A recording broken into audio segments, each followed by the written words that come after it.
प्यारे बच्चों, नमस्कार। इस वीडियो लेक्चर में हम 12वीं कक्षा की गणित के पहले अध्याय संबंध और फलन का उदाहरण नंबर 4 हल करेंगे।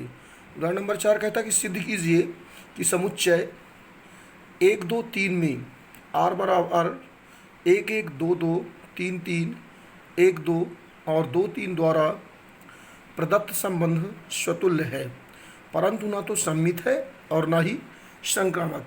यहाँ पर एक समुच्चय दिया 1 2 3। इस समुच्चय में एक संबंध परिभाषित है r। तो हमें बताना कि ये जो संबंध है ये स्वतुल्य संबंध तो है, परंतु ना तो सममित है और ना ही संक्रामक। तो पहले हम इसको समझ लें, उसके बाद मैं कैसे लिखना है ये आपको बता रहा हूँ। यहाँ पर हम देख रहे हैं कि जो r है वो परिभाषित है 1 2 3 में। तो मैंने आपको बताया था कि कोई भी संबंध स्वतुल्य संबंध कहलाता है यदि इस समुच्चय में जितने भी अवयव आए हैं वो सभी अवयव स्वयं से संबंधित हों।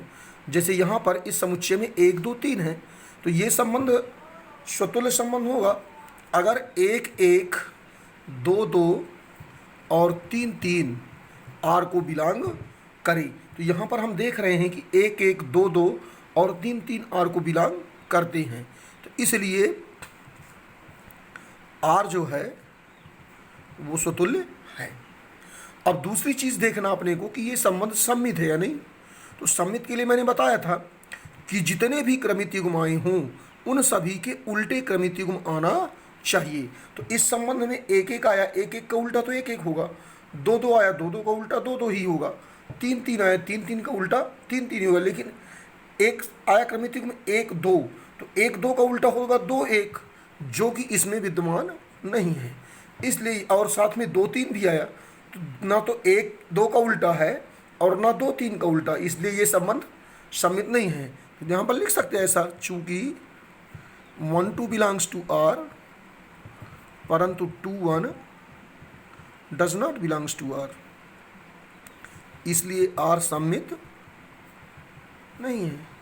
क्योंकि सममित के लिए अपने को होने के लिए सभी क्रमित युग्म देखते हैं, और नहीं है इसके लिए अगर एक भी क्रमित युग्म नहीं है तो वो संबंध उस कंडीशन को फॉलो नहीं करेगा, तो ये सममित नहीं है। अब तीसरी चीज़ संक्रामक। संक्रामक के लिए मैंने आपको बताया था कंडीशन होती कि यदि A B belongs to R व B C belongs to R, तो इस स्थिति में ए सी भी आर को बिलोंग करना चाहिए। तो यहाँ पर हम देख रहे हैं कि 1 2 r को बिलोंग कर रहा है और 2 3 भी r को बिलोंग कर रहा है। तो यहाँ पर लिखेंगे कि चूंकि 1 2 बिलोंग्स टू r व 2 3 बिलोंग्स टू r, परंतु तो जब 1 1 आया और 2 3 आया, 1 2 आया और 2 3 आया, यानी ए बी आया और बी सी, तो एक ऐसा क्रमित युग्म होना चाहिए कि जिसका प्रथम घटक यहाँ से लिया गया हो और दूसरा घटक यहाँ से, अर्थात 1 3 भी आना चाहिए। लेकिन हम देख रहे हैं कि यहाँ पर 1 3 नहीं आया, तो इसलिए ये संबंध संक्रामक नहीं है। तो समझ में आपको आ गया होगा। अब इसको लिखेंगे कैसे, मैं लिख कर आपको बता ही देता हूँ इसको आप कैसे लिखेंगे।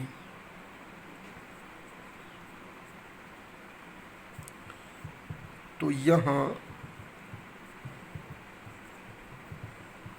a बराबर, हम इसको मान लेंगे a बराबर दिया 1 2 3, व r बराबर दिया है 1 1 2 2 3 3 1 2 और 2 3। इसे हमें बताना कि ये संबंध सममित है या नहीं। सबसे पहले स्वतुल्य देखेंगे। स्वतुल्य ये मैं आपको बता रहा हूँ कि परीक्षा में कैसे लिखना, स्वतुल्यता बल्कि लिख सकते हैं इसको। तो यहाँ 1 1 belongs to r, 2 2 belongs to r व 3 3 बिलोंग्स टू अर्थात यहाँ a belongs to R for all small a belongs to A। इसलिए R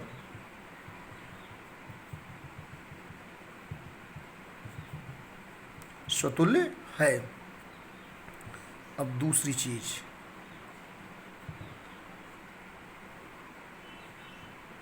सममित। सममित के लिए यहाँ क्या है, यहाँ 1 2 1 2 बिलोंग्स टू R, परंतु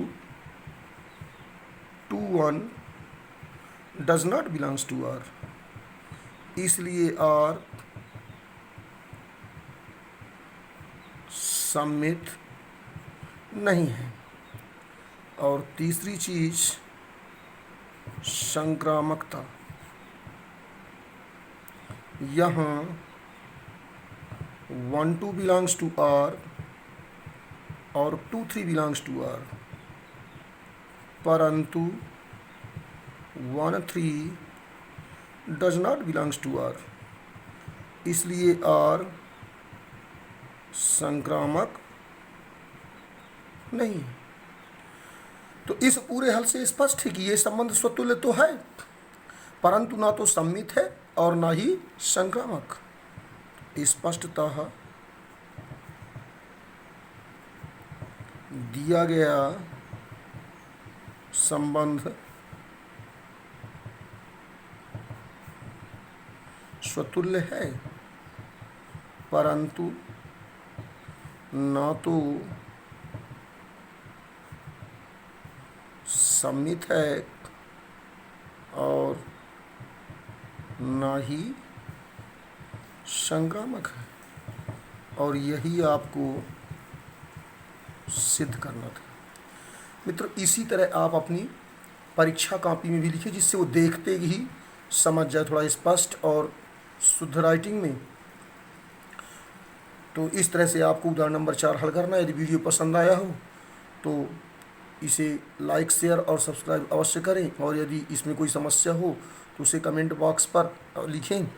और कोई समस्या होने पर मेरे व्यक्तिगत मोबाइल नंबर 7999328546 पर भी आप से व्हाट्सएप करके या संपर्क कर सकते हैं।